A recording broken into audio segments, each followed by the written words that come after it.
So Richardson gets last, kind of has big egg on her face, right moment. Not only did she get last, but the people that beat her had an all-time race. After all this build-up, literally like 20 seconds after crossing the finish line, she does a live interview on NBC, and she just goes right into as if it was pre-race. Like it was almost as if the race hadn't happened yet. Like if you watch this interview, you would have no idea that she just got smoked and finished dead last. She went right into the I'm the best. You haven't seen the last of me. She said, You can talk all your shit. She did that on national TV, which is great. I'm sure NBC was like, oh, what are we going to do? Moms around the country are going to be calling, say, she said shit.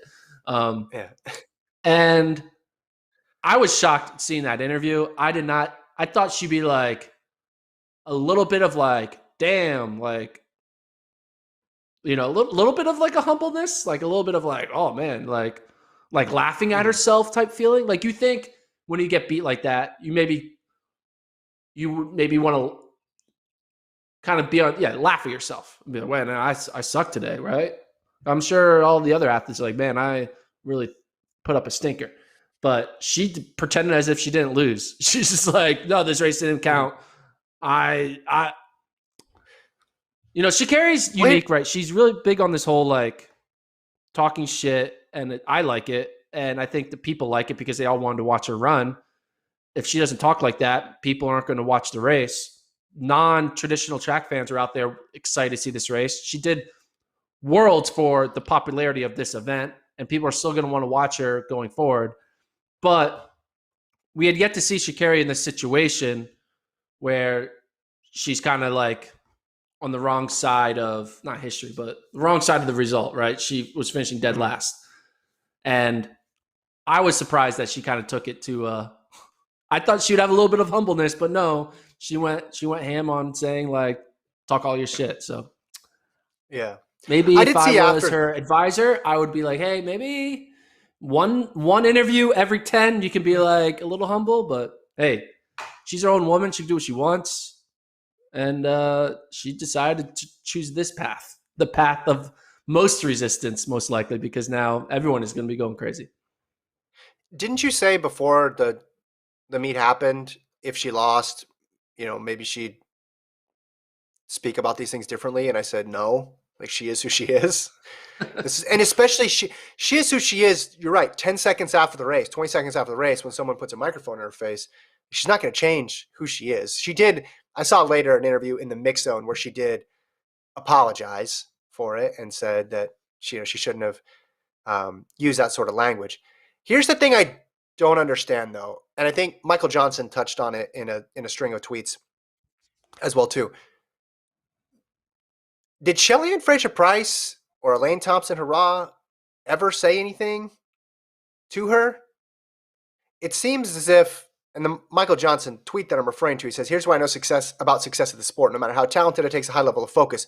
All your focus. People talking SHIT and a chip on your shoulder are a distraction from focus. Now, some people get motivated by that, right? So I don't know 100% if that's accurate. Now, it's Johnson, obviously, you can't dispute his record of success. But when someone doesn't run well, then you're going to go back and you're saying, hey, is this too much about a chip on your shoulder? Because the reason I bring up Fraser-Pryce and Thompson-Herah, they weren't really saying anything to her. So all of this was just sort of this, she's in this perpetual cycle of conflict with people, but the people aren't her competitors. The people aren't even really the media, because the media, by and large, are interested in what she's saying, interested in what she's doing, very captivated by who she is. Some in the media probably criticized her for the marijuana ban, although some of them completely took her side. But it seems like the conflict that she's in is just with people on the internet. Because when she says in that post-race interview, keep talking shit, she's not talking about a competitor. She's talking about people on the internet. And you can go on the internet in 2021, and this is why I have a lot of sympathy for professional athletes right now. You can find somebody who says you're the greatest, but then you can also find 10 people who say you're terrible even if you win a gold medal, let alone if you finish last. So long-term, I don't know how sustainable this is. Back to Michael Johnson's point, it seems like she's fueled by it, but I also could see the negative side to it where you're never really going to please everybody. And the fact that her competitors aren't really saying anything. Now, Shelly Ann like had the meme afterwards with the eyes and stuff, but there's no end to this, is what I'm saying. Right? You can always find somebody who says, doesn't matter if you're an NFL, NBA, boxer, MMA, track, tennis, doesn't matter. You can go on the internet and find people to tell you that you aren't good, even though you're one of the best in the world. Like this doesn't end anywhere, which is what would concern me. Yeah. I mean, people think Michael Jordan sucks. People think LeBron James sucks. People think Tom Brady sucks. It's sports, right? No one is 100% universally loved. And I agree with you. I think here's the thing, though. I think she's going to be able to look at this race as a one-off because right now it is the only race she's done. And so she can kind of not connect her love of digging into the people on the internet as a reason for her bad performance because it's just one race. It's going to take multiple races to happen for her to, or people around her to be like, hey, maybe it's that maybe that's the reason these races aren't going too well for you is because you're distracted. But right now, she doesn't have enough data points to justify changing anything, right? She has one bad race. People have bad races all the time. So she can be like, chalk it up as, wasn't my day.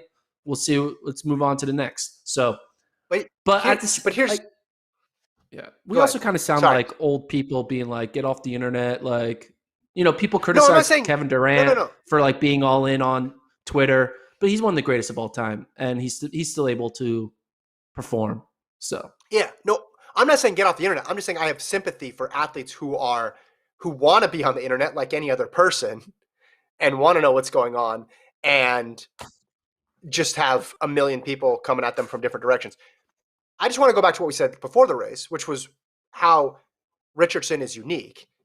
And the reason why there's so many people watching live right now and waiting to hear people comment is because she put stakes on something that did not have stakes. And most people in track, they are trying to push pressure off of their shoulder. They're trying to lower expectations. And you're not so animated if it was somebody who, for the last 2 months, all they had said was, I'm just focused on my training. I'm just trying to execute, Gordon. I'm just trying to go out there, put my best race out there. I don't have any time goals. I'm just trying to stay in my lane, my race, trot out every single cliche. Like, they're not interested in that. People are interested in that. People are interested in what she's doing. And that comes with the good, and that comes with the bad. And back to Michael Johnson's point about, the mental health within sports right now, I hope for her sake that like this is something that's positive for her and helps get her going, because once you get into this cycle, it doesn't seem like it ever ends, because you can always find people there who are gonna hate on your performance. Even if you win, like even if she ran the 10:54, there'd be people out there talking. Yeah, we'll see what happens. I think this is a story that we've only kind of seen the first 2 chapters, right? We saw chapter 1, which was like her rise to being an elite sprinter, dominating the U.S. circuit. And chapter 2 is the first big failure of hers. I mean, she's had other failures, right? You talked about 2019. She finished dead last in the U.S. 100. So this isn't the first time she's had a bad race, but this is the first time she's had a bad race where people on both sides of the aisle were expecting. One was expecting her to have a great race. The others were expecting her to have a, wanting her to lose. So no one was really watching the women's 100-meter 2019 championship, right? No one was watching. I mean, people were watching it, but like the amount of people watching that race versus this race, night and day. It's like 100-fold. So, I picked her to win and she didn't. I'm probably. How dare you? I've had like a weird like cycle of my thoughts on Sha'Carri and what I thought she could be in the sport. When her freshman year, I was on the Sha'Carri train. And then as soon as I saw her at pre and USA's not do well, I was like, she may be a flash in the pan, which happens. And that's great. Some people have one-off races. So I kind of got off the Sha'Carri train. And then in 2020, she started showing a little bit consistency, and I was like, okay, you know what? She's getting older. She's figuring it out. I'm willing to buy the ticket back on the train again. And then beginning of 2021, I was buying first class seats. I was asking the conductor if I could ride in the front seat because I was so excited the way she was running the regular season. And now we kind of we got in a little car crash with this train. The train hit a couple cars because she just ran 11-14 on national television. Yeah, She yeah. got smoked by all the Jamaicans. But hey, you don't win them all. I was completely wrong in my take on Sha'Carri that she would win this race. I do think she will eventually win an important race, but it looks like it's not in the cards for this year. Maybe 2022 she wins a race. Maybe not. Maybe Jamaicans continue their run and they do well in 2022. But I do think eventually the dam will break and she will have like a gold medal moment. I think she will win a gold medal eventually in her career, Mm-hmm. but it's looking like it might be happening later than sooner based off this performance. And I think long term she needs to figure out what works for her. And I wouldn't be surprised if she keeps the same approach because she's clearly confident in what she's doing. But I also wouldn't surprise me if like Michael Johnson trotted out and said, "Hey, like this is not the best way to be in the optimal competitive headspace before you go into a race." I just think people overrate sometimes pre-race motivation and back and forth, and underrate just who was ready, who was sharper and better on that day, right? Like Elaine Thompson ran 10:54. No Fraser one was Price beating and her. Jackson ran 10:7s. Like those are ridiculous times. And you can trot it back and say, well, if she didn't do this video or she didn't do that tweet, then maybe she'd have done better. I think that is a little bit underplays just how well the three Jamaicans ran. I mean, you see this all the time in team sports, right? Oh, they were motivated because they had some bulletin board material, as if the team wasn't going to try ahead of time. Like they weren't going to try until they found out that the other team is disrespecting them. Of course they were going to try. Of course they were going to do their best. Like that wasn't it. Now you could say, well, was the difference between being fourth or fifth and being ninth? Well, maybe. But again, the bigger issue was 1, 2, 3. And 1, 2, 3 came to play. They were better. They were sharper. They got the win. And now we'll see from here. It sure is interesting. But I think if Thompson Hurrah had won this with like a 10-7-0, it's a totally different story coming out than Thompson Hurrah winning it with a 10:54, because now we need to use the world and record anytime we talk about Thompson Hurrah from here on out, because she's put this mark in play.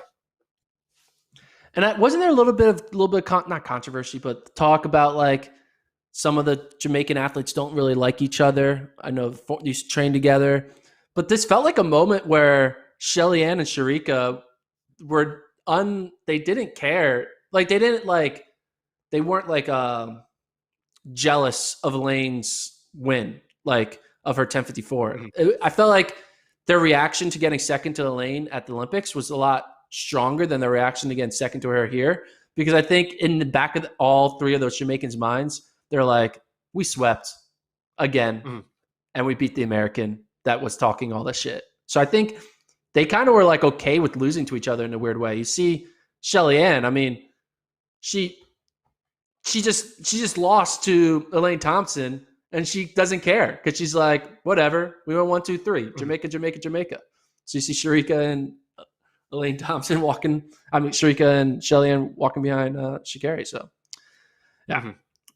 It was like kind of like a team. It was like a country bond, national bonding moment between those three Jamaican women, because they're like, hey, we showed up, we went on USA's turf, and we exposed them and just dominated. So big ups to the country of Jamaica, man. They know what they're doing on the women's side right now. Not so much the men. They had their run a few years ago with Usain Bolt, but maybe eventually. Few years, the men will be doing what the women are doing. It's incredible that three. I just say it's so solid this whole year, and hopefully we get that 4x1 record attempt in Switzerland at the end of the year, because now you have a 1054 person on your team, not a 1061. You have a 1054 on your team. All right, we have the whole rest of the meet to get to. That was a half hour on the 100. Travis is going to be proud of us. Travis, I hope you got some good stuff out of that. I'm looking at the chat. I wanted to like a comment or two on this, but there's just so many of them, and most of them don't like Gordon. So, hey, I'm sorry. I'm sorry you don't like me. I don't know. There's too much. Gordon out here saying big. Here you go. Gordon out here saying big up. So there you go. Someone liked, or maybe they're making fun of your choice of words. They're probably making fun of my vocabulary. I have really bad vocabulary. They have people, someone in the chat's pretending that they're Sharika Jackson. So we got that going on. This is an all-time day for the chat. There you go.